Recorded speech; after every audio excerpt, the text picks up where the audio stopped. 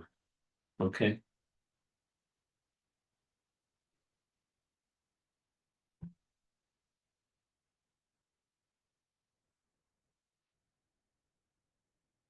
Dedication prayers, once in English and once in Tibetan.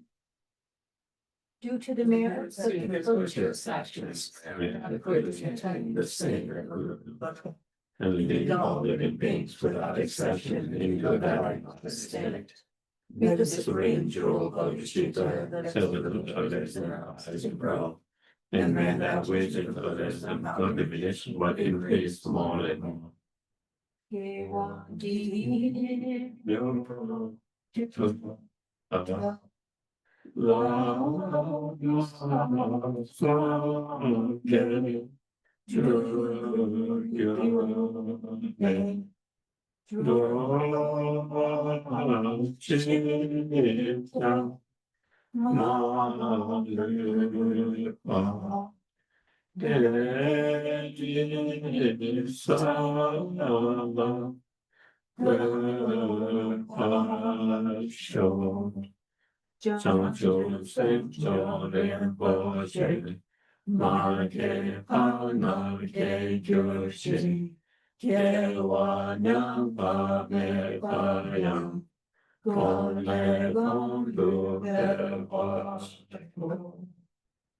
And long life for His Holiness the Dalai Lama in English.